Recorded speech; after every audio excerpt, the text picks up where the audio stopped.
ದೇವರ ಅತಿ ಪರಿಶುದ್ಧವಾದ ನಾಮಕ್ಕೆ ಮಹಿಮೆಯಾಗಲಿ. ಕ್ರಿಸ್ತನ ಮೂಲಕವಾಗಿ ದೇವರ ಲೋಕಕ್ಕೆ ಮತ್ತೊಂದು ಹೊಸ ಮುಂಜಾನೆಯನ್ನು ದಯಪಾಲಿಸಿದ್ದಾರೆ.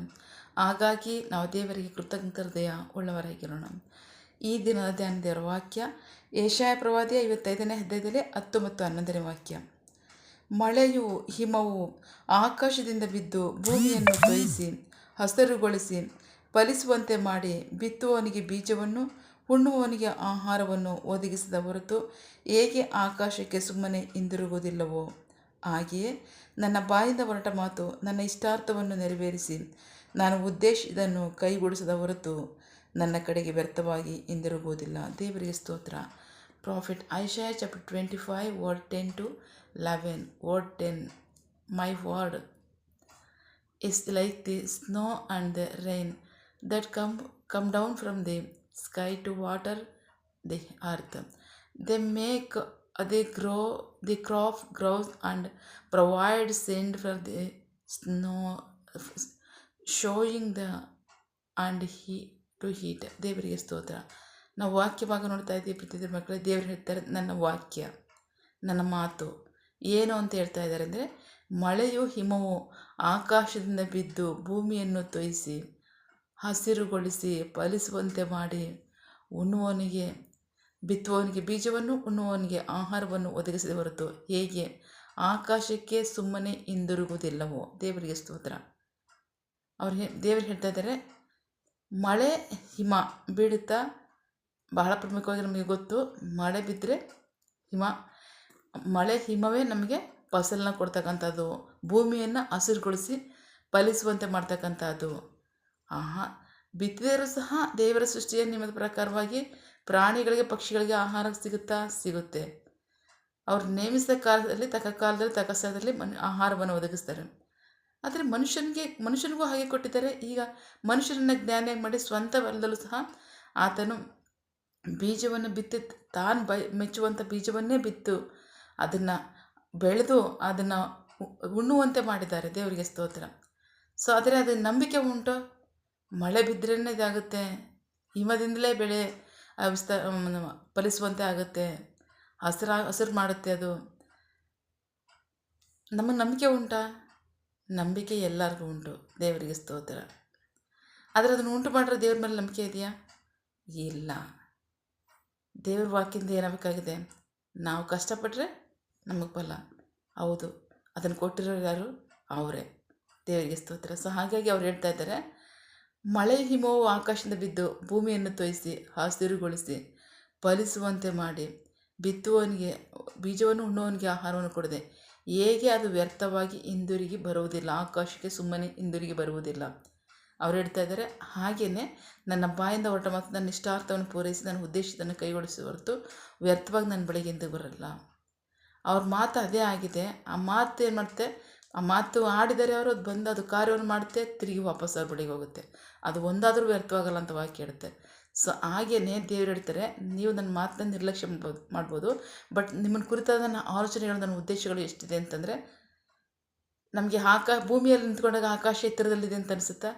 ಹೌದು, ಅಷ್ಟು ಉನ್ನತವಾದದ್ದು, ಶ್ರೇಷ್ಠವಾದದ್ದು, ಮೇಲಾದವುಗಳು. ನನ್ನ ಉದ್ದೇಶಗಳು ನಿಮ್ಮನ್ನು ಕುರಿತಾಗಿ ಕೀಳಾದ್ದಲ್ಲ, ಕೆಟ್ಟದ್ದಲ್ಲ. ಅಷ್ಟು ಮಾತ್ರ ಅಲ್ಲ, ನಿಮಗೆ ಕೇಳುವಂತ ಮಾಡೋಂಥದ್ದು ಅಲ್ಲ, ನಿಮ್ಮನ್ನು ಬಾಧೆ ಪಡಿಸ್ತಕ್ಕಂಥದ್ದು ಅಲ್ಲ, ನಿಮಗೆ ನೋವು ಕೊಡ್ತಕ್ಕಂಥದ್ದು ಅಲ್ಲ. ನಿಮಗೆ ಹಿತವನ್ನು, ಸಮಾಧಾನವನ್ನು, ಮೇಲುಗಳನ್ನು, ಆಶೀರ್ವಾದಗಳನ್ನು, ಎಷ್ಟು ಶ್ರೇಷ್ಠವಾದದ್ದು ಆ ಭೂಮಿ ಮೇಲೆ ನಿಂತ್ಕೊಂಡ್ರೆ ಆಕಾಶ, ಅಷ್ಟೇ ಶ್ರೇಷ್ಠವಾದನ್ನು ನಾನು ನಿಮಗೆ ಕೊಡ್ತೇನೆ. ನನ್ನ ಉದ್ದೇಶಗಳು, ನನ್ನ ಆಲೋಚನೆಗಳು ಅದೇ ಆಗಿದೆ.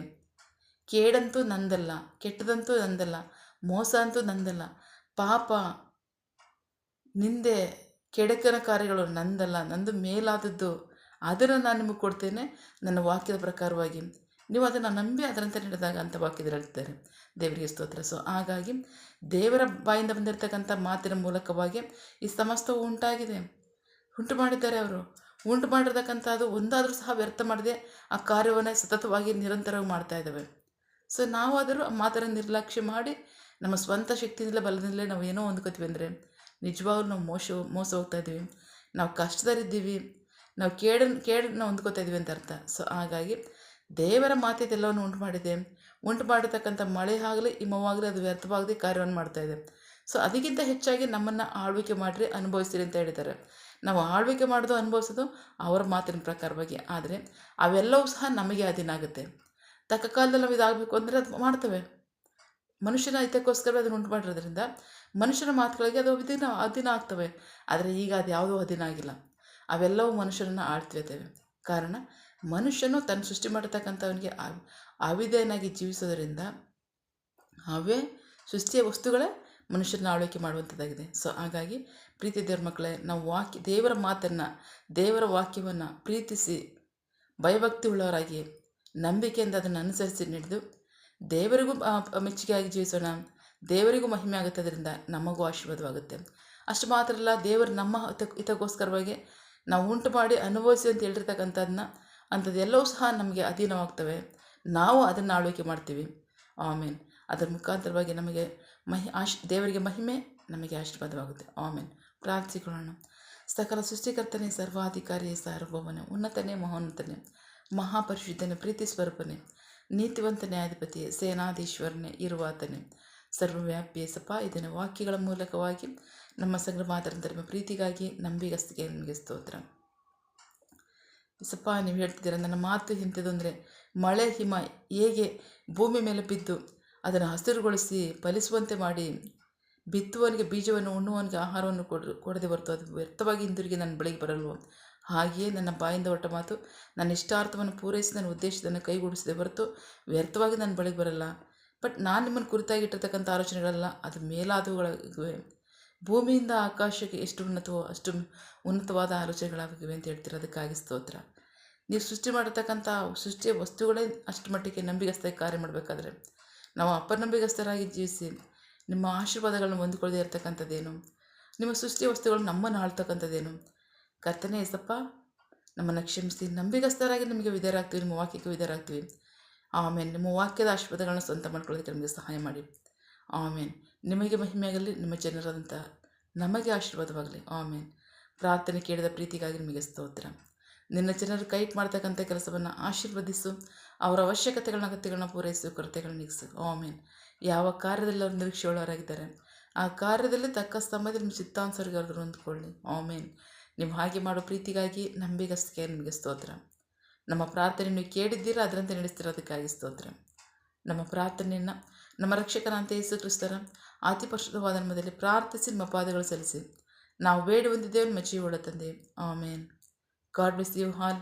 ದೇವರು ತಾನೇ ಇದರ ವಾಕ್ಯಗಳ ಮೂಲಕವಾಗಿ ನಮ್ಮ ಸಂಗಡ ಮಾತನಾಡಿದ್ದಾರೆ, ನಮ್ಮನ್ನು ಆಶೀರ್ವದಿಸಿದ್ದಾರೆ. ಆಮೇನ್. All the best.